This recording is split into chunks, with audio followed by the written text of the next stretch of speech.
So hello everyone, आप सभी लोगों को आपकी स्क्रीन पर एक क्वेश्चन दिखाई देता होगा। क्वेश्चन हमारे शशि सर की बुक का है और हम शशि सर की बुक से दो क्वेश्चन सॉल्व करने जा रहे हैं। Question number 108 and 109 from electrostatics. ठीक है, इनके आंसर्स भी मैंने यहाँ पे लिख दिए हैं।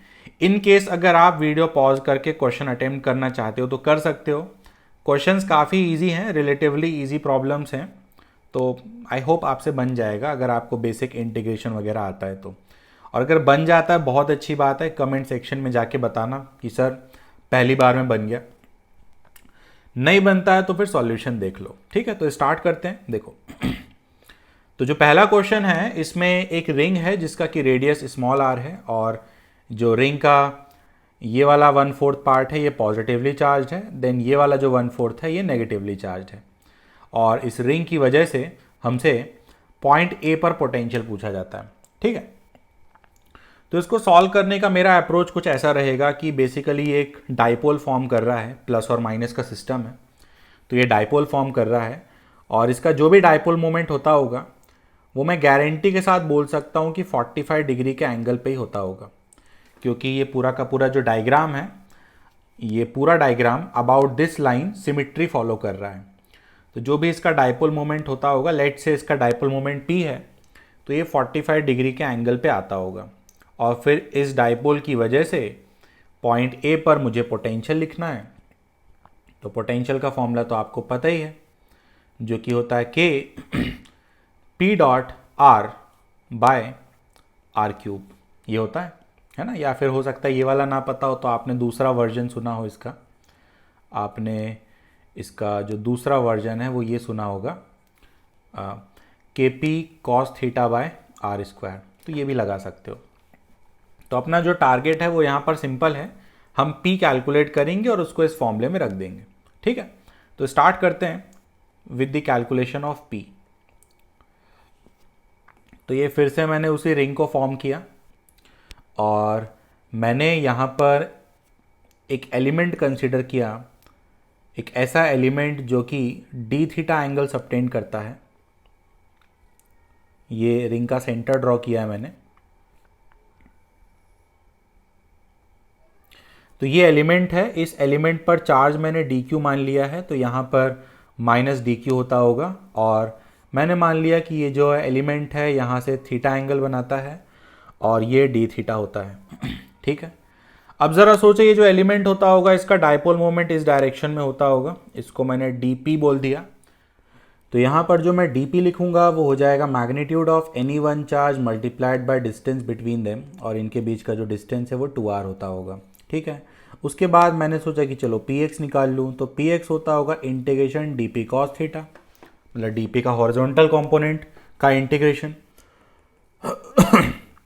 देन डी पी का वैल्यू रखा जो कि था D Q into 2r, R small है यहाँ पे, देन आया कॉस थीटा। फिर डी क्यू का वैल्यू भी हम रख देते हैं, डी क्यू का वैल्यू होना चाहिए lambda R D theta. Lambda क्या है, इतने समय से इलेक्ट्रोस्टैटिक्स पढ़ रहे हो, मुझे लगता है पता होगा, लेकिन फिर भी बता दे रहा हूँ।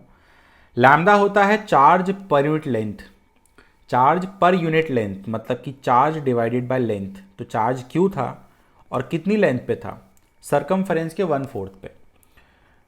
तो यहाँ से लैम्डा मैं लिख सकता हूँ जो कि 2q बाय पाई आर होता होगा। ठीक है, तो लैम्डा को भी यहाँ पर रख दिया मैंने 2q by pi R, then है r 2r cos theta D theta. यहाँ पर जो इंटीग्रेशन की बात करें तो सिर्फ थीटा यहाँ वेरिएबल होगा, बाकी सारी चीज़ें कांस्टेंट है वो बाहर आ गई, और थीटा का लिमिट 0 से 90 डिग्री जाता होगा। ये सिंपल सा इंटीग्रेशन है, आप कर सकते हो। तो यहाँ से पी एक्स का वैल्यू आ गया 4QR बाय पाई। ठीक है, इंटीग्रेशन मैं सॉल्व करके नहीं बता रहा, इतना आपसे आना चाहिए। तो ये पी एक्स आ गया और यही पी वाई भी होता होगा, यही पी वाई होता होगा, क्योंकि जो रिजल्टेंट था वो तो 45 डिग्री पे था ना, तो पी एक्स और पी वाई क्या होते होंगे, सेम होते होंगे।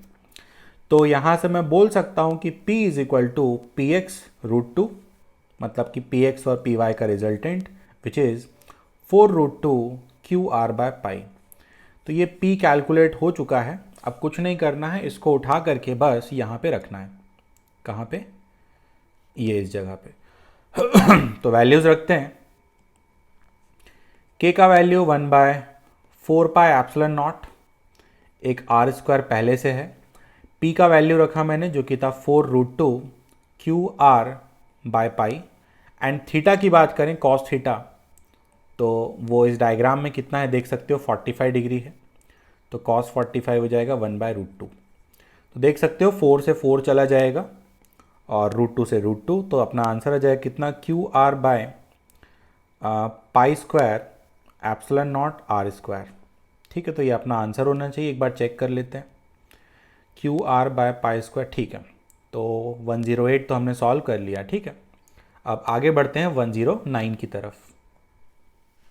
तो ठीक है बच्चों, ये क्वेश्चन देखो 109 आपके सामने है। फिर क्वेश्चन 3D प्रॉब्लम है, थोड़ा सा आपको खुद से कोशिश करनी पड़ेगी सोचने की, तो ही आपको समझ में आएगा। स्पेशली जो चपटे टाइप के लोग हैं, मतलब जिनको चाहे आप जितनी कोशिश कर लो 3D में ले जाने की, उनका दिमाग चपटा ही काम करता है, तो वो बच्चे थोड़ा ज़्यादा यहाँ पर सतर्क रहें। ठीक है, नहीं तो समझ में नहीं आएगा। तो स्टार्ट करते हैं। देखो क्वेश्चन कहता है कि एक्चुअली 3 बॉल होती हैं और तीनों को ऐसे सस्पेंड करके रखा है, तीनों में कुछ ना कुछ चार्ज है। तो कोशिश कर रहे हैं अपन ड्राइंग करने की। कुछ ऐसा सा डायग्राम होगा।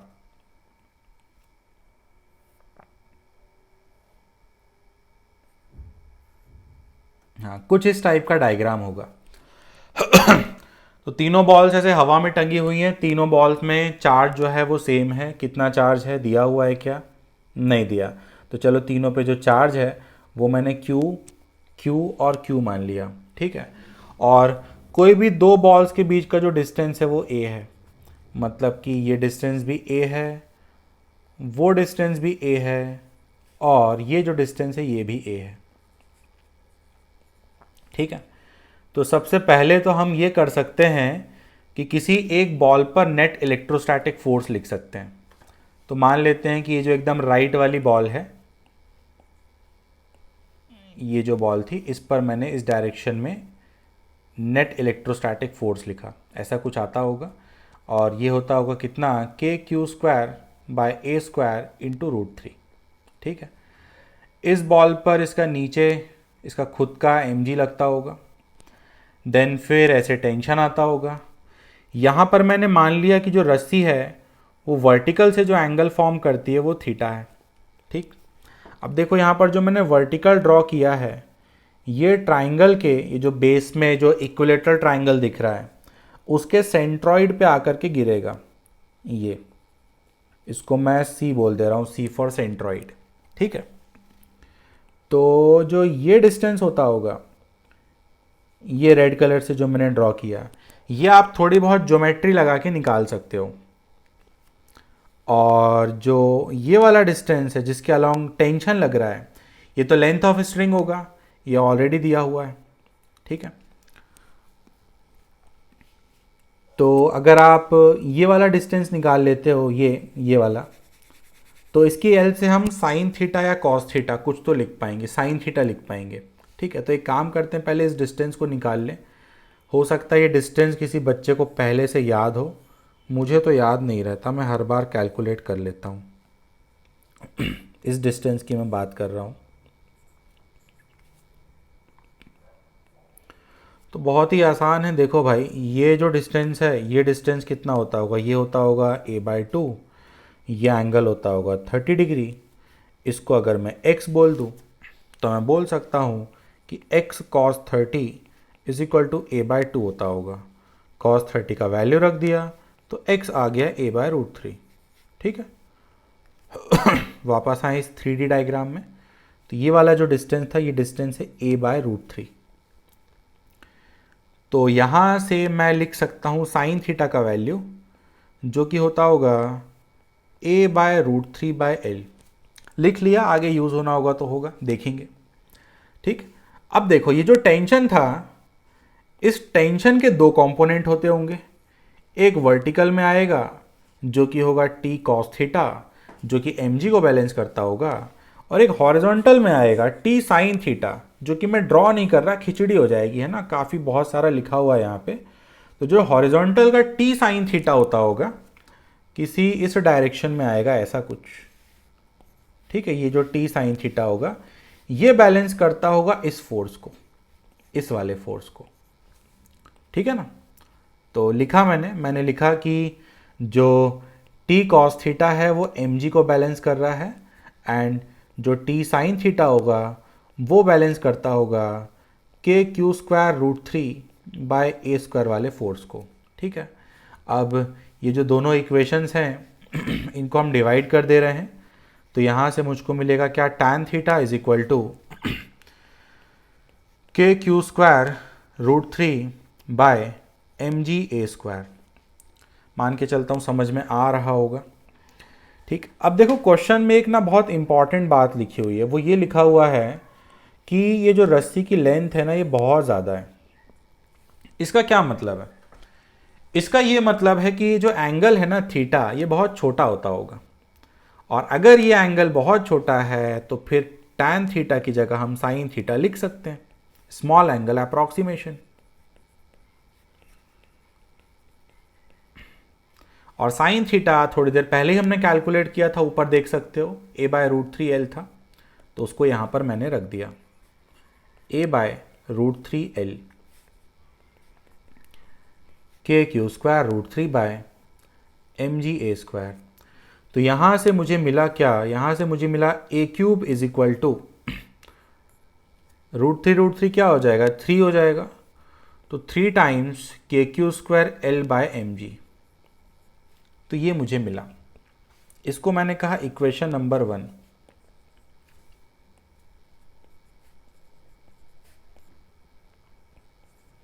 तो ये मैंने एकदम इनिशियल डायग्राम बना लिया, जो कि जो क्वेश्चन में जो मेंशन्ड है ना वो कि 3 बॉल थी, तीनों पे इक्वल चार्ज था, इनको हवा में टांग के रखा है।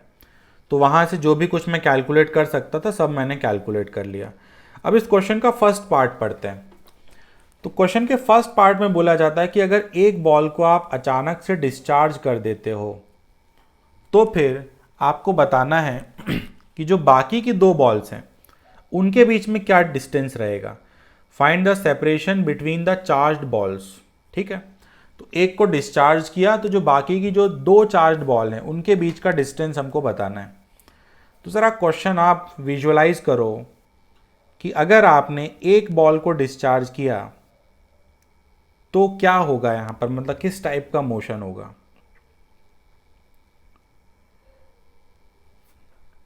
मतलब मैं टाइम दे रहा हूँ आपको सोचने का, इसलिए मैं शांत हूँ। मुझे लगता है इतनी देर में सोच लिया होगा। तो कुछ ऐसा होगा कि जो चार्ज्ड बॉल्स होती होंगी वो तो ऐसी रहेंगी दूर दूर रिपल्शन की वजह से किसी ना किसी एंगल पर। ये एंगल मैं एक काम कर रहा हूँ, इस एंगल को मैं फाई मान ले रहा हूँ, ठीक है। तो ये तो हो गई चार्ज्ड बॉल्स, और जिसको हमने डिस्चार्ज किया था वो तो सिंपल ऐसे वर्टिकली नीचे आ गई होगी एम जी की वजह से। अब ये जो डायग्राम मैंने आपके सामने बनाया है ये एक 2D डायग्राम है, ठीक है। जो ऊपर वाला था ये वाला, ये एक 3D डायग्राम था।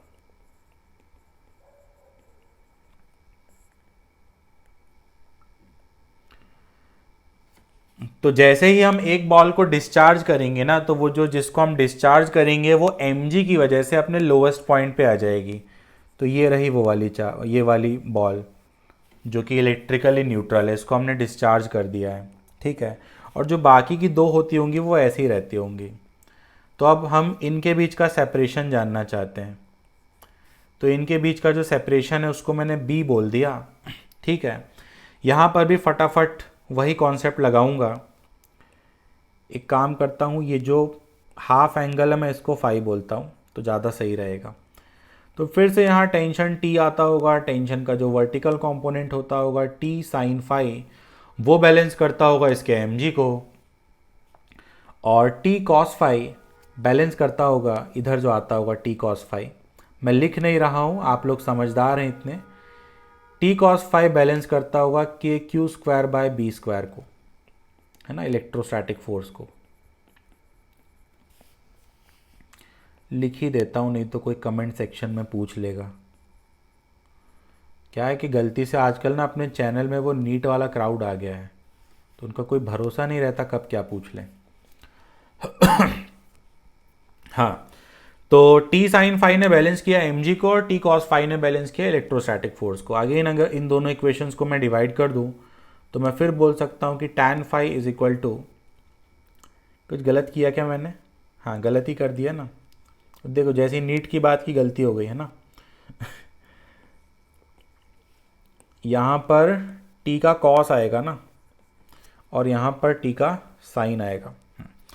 तो जो टी कॉस फाई होता होगा वो बैलेंस करता होगा mg को, और जो टी साइन फाई था वो बैलेंस करता होगा k q square by b square को।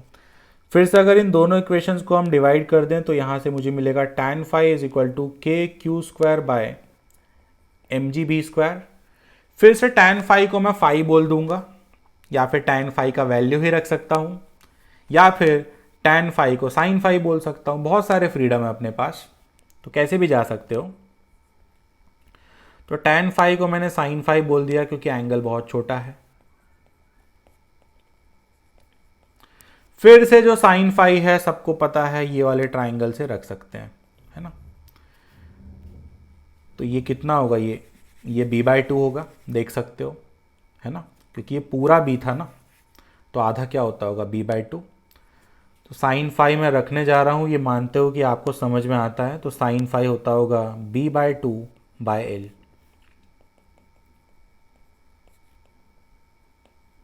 ठीक है, तो यहाँ से मुझे मिला क्या, b³ is equal to 2 KL q square by mg। इसको कहा मैंने इक्वेशन नंबर 2। ठीक है, अब सिंपल है, हमको इक्वेशन नंबर 1 और 2 को डिवाइड करना है। वो 1 दिखती है आपको, 2 भी दिखती है, तो अगर इन दोनों को डिवाइड कर दूं मैं, 2/1 कर दूं, तो ये इसका फर्स्ट पार्ट सॉल्व हो जाएगा। तो लिखा मैंने equation number 2 by equation number 1, तो मुझे मिलेगा b³ bye a³ is equal to 3/2। उल्टा बोल दिया शायद, 2/3, 2/1 कर रहे हैं ना। हाँ, तो यहाँ से हमको b पता चल गया, जो कि होता होगा 2/3 पावर 1/3 टाइम्स a। तो ये जो इसका a पार्ट था उसका आंसर अपना आ गया। ठीक है, अब आता है b पार्ट, पढ़ते हैं b पार्ट में क्या है। देखो, b पार्ट में कहता है कि जो 2 बॉल्स हैं उनको डिस्चार्ज कर दिया। ठीक है, जरा सोचो अब क्या होगा। फिर से मैं टाइम दे रहा हूं थोड़ा सा आपको सोचने के लिए। अगर 2 बॉल को डिस्चार्ज करोगे ना, तो कुछ ऐसा होगा कि दोनों की दोनों बॉल्स वर्टिकली आना चाहेंगी। मतलब ये रही एक बॉल और ये रही दूसरी बॉल, वो गलती से वैसे ही बन गई है ना, 1 मिनट रुको, ये ऐसा होगा। तो 2 बॉल्स को अगर आपने डिस्चार्ज किया है तो दोनों बॉल्स ऐसे वर्टिकली अलाइन होना चाहेंगी, और जो तीसरी बॉल होगी वो अब यहां पर रुक के क्या करेगी भाई, उसको रिपल्शन प्रोवाइड करने के लिए तो कुछ बचा ही नहीं। तो ये जो तीसरी बॉल होती होगी ना, ये भी यहां नहीं रुकेगी, ये भी यहीं पर आ जाएगी। जरा सोचो ना, ये जो तीसरी बॉल है ये यहां तो तब रुकती ना जब इसके रिपल्शन प्रोवाइड करने के लिए कुछ होता, लेकिन इसके पास तो रिपल्शन प्रोवाइड करने के लिए कुछ है ही नहीं भाई। रिपल्शन मिलेगा कहां से, ये तो न्यूट्रल हो गई ना, और इस पे चार्ज क्यों है, तो अब इसको कोई रिपल्शन प्रोवाइड करेगा ही नहीं। तो इस वजह से ये वाली जो बॉल होती होगी ये यहां पर नहीं रुकेगी हवा में, ये अपने आप इधर आ जाएगी, ये वाली भी। तो कहानी का सार ये है कि ये जो तीनों बॉल्स हैं इनका कोलिजन हो जाएगा। ये बॉल ऐसे मूव करके आ गई, और जब इन तीनों आइडेंटिकल बॉल्स का कोलिजन होगा तो फिर क्या होगा, तीनों में चार्ज बराबर बट जाएगा।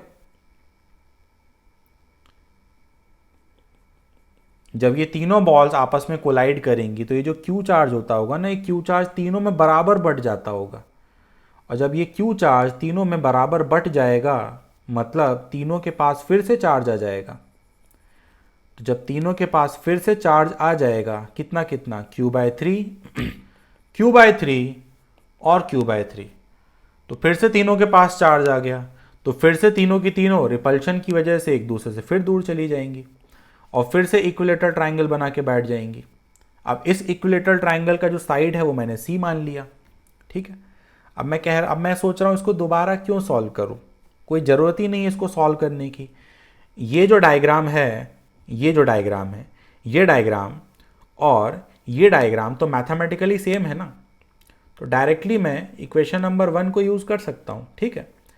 तो मैं लिख सकता हूँ क्या, मैं लिख सकता हूँ from equation number 1 C³ is equal to कितना आया था, 3KL² वहाँ जो Q था उसकी जगह पर मैं डायरेक्टली Q/3 लिख दूंगा। पता नहीं समझ पा रहे हो कि नहीं, ये जो मैंने कारनामा किया, सिंपल मैंने कंपेयर कर लिया। मैंने कहा देखो भाई, जब चार्ज Q था तो A बना, तो जब Q की जगह Q/3 हो जाएगा तो यहाँ पर A की जगह C लिख दिया जाएगा। सिंपल, मतलब कंपेयर किया है बस। मतलब ऐसे समझो कि मुझे f(q) पता था तो मैंने f(q/3) निकाल लिया मैथ्स की लैंग्वेज में, ठीक है। तो जब चार्ज Q होता था तो डिस्टेंस A होता था, ये एक्सप्रेशन था। तो जब चार्ज Q/3 हो जाएगा तो ये एक्सप्रेशन होना चाहिए। इसको हमने कहा इक्वेशन नंबर 3। अब फिर से मैं equation number 3 by equation number 1 कर दूंगा, तो मुझे मिलेगा क्या, मुझे मिलेगा C³ bye A³ is equal to 1/3 का स्क्वायर। मैं डिवाइड करके नहीं बता रहा, आप कर सकते हो डिवाइड, ठीक है। एक काम करो, देख ही लो, ये इक्वेशन नंबर 3 है और ये इक्वेशन नंबर 1 है, तो इनको डिवाइड करोगे तो यही आपको मिलेगा। तो यहाँ से C मुझे पता चल गया, जो कि होगा 1/3 पावर 2/3 इंटू A। तो ये अपना सेकेंड पार्ट भी सॉल्व हो गया। काफ़ी अच्छा क्वेश्चन था, बहुत मज़ा आया इस क्वेश्चन को सॉल्व करके। और बाकी आप यार PDF वगैरह डाउनलोड करो शशि सर की बुक, या फिर अमेज़ॉन से ख़रीदो, बहुत अच्छे अच्छे क्वेश्चंस हैं उसमें। मतलब लेवल 2 तो आप कर ही सकते हो, लेवल 3 में ओलंपियाड वाले हैं, लेवल 2 बहुत अच्छा है, मतलब JEE एडवांस रेलेवेंट है बिल्कुल। एक बार आंसर मैच कर लें अपना आंसर सही है या नहीं। तो अपना आंसर आया कितना, आंसर मैंने यहाँ लिखे थे ना, तो पहला वाला था 2/3 पावर 1/3, सही था क्या, ठीक है। और दूसरा वाला है, इसको एक काम कर सकते हो, जो 2 है इसको अंदर भेज दो तो आंसर मैच कर जाएगा, है ना। तो बनेगा 1/9 पावर 1/3।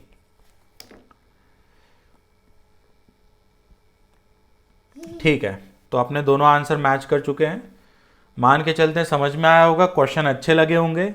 इसी टाइप के और क्वेश्चन चाहिए तो कमेंट सेक्शन में बता देना। मैं सोच रहा हूँ कि पूरा का पूरा इलेक्ट्रोस्टैटिक्स का सीरीज़ लेके आऊँ, क्योंकि अभी पूरे देश भर में हर कोचिंग इंस्टीट्यूट में जो 12th वाला बैच है वहाँ पर यही चल रहा होगा, इलेक्ट्रोस्टैटिक्स या फिर कैपेसिटर चल रहा होगा। तो मैं अभी सोच रहा हूँ कि एक महीना तो बहुत ज़्यादा हो गया, 10-15 दिन के लिए मैक्सिमम इलेक्ट्रोस्टैटिक्स और कैपेसिटर के क्वेश्चन लाऊं। तो अगर आपको चाहिए तो कंफर्म करके बता देना। मिलते हैं नेक्स्ट वीडियो में, ऑल द बेस्ट। ये मेरे लड़के की आवाज़ है, बहुत डिस्टर्ब करता है। ठीक है, चलो बाय।